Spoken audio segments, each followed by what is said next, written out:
LCM MK2 का पहला उड़ान 2027 तक टल गया है। यह सुनकर मुझे बहुत चिंता हो रही है। हम सब जानते हैं कि LCA MK1 ने अपनी पहचान बनाई है, लेकिन MK2 की देरी से हमें कई सवालों का सामना करना पड़ रहा है।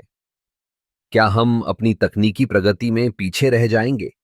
क्या हम वैश्विक रक्षा बाजार में अपनी प्रासंगिकता खो देंगे?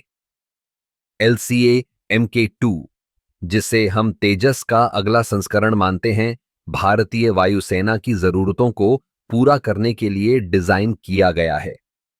यह एक हल्का लड़ाकू विमान है जो न केवल उच्चतम तकनीकी मानकों पर खरा उतरता है, बल्कि इसकी लागत भी काबिले तारीफ है। लेकिन अब जब इसकी पहली उड़ान 2027 तक टल गई है, तो यह सवाल उठता है कि क्या हम अपने पड़ोसियों के मुकाबले पीछे रह जाएंगे? दुनिया भर में विमानन उद्योग में तेजी से बदलाव हो रहे हैं।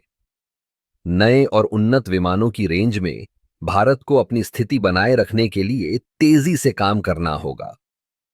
अगर हम समय पर MK2 को नहीं लॉन्च कर पाते, तो क्या यह हमारे लिए एक बड़ा नुकसान होगा?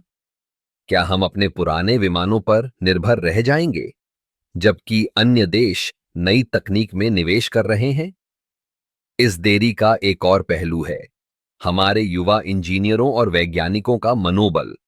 जब हम उन्हें बताते हैं कि एक प्रोजेक्ट में देरी हो रही है, तो क्या यह उनके लिए प्रेरणा का स्रोत बनता है या निराशा का? हमें यह सुनिश्चित करना होगा कि हमारी युवा पीढ़ी को प्रेरित किया जाए, ताकि वे भविष्य में और भी बेहतर तकनीक विकसित कर सकें।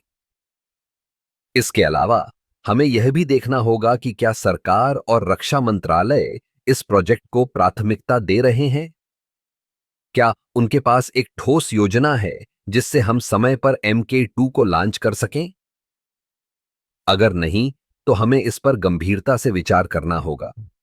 अंत में हमें यह याद रखना चाहिए कि तकनीकी प्रगति एक निरंतर प्रक्रिया है। हमें अपने लक्ष्यों को प्राप्त करने के लिए निरंतर प्रयास करते रहना होगा।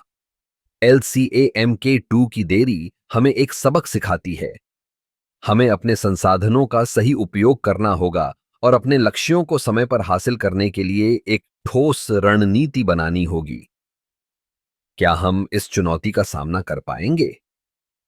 यह तो भविष्य ही बताएगा, लेकिन हमें अपने प्रयासों को जारी रखना होगा।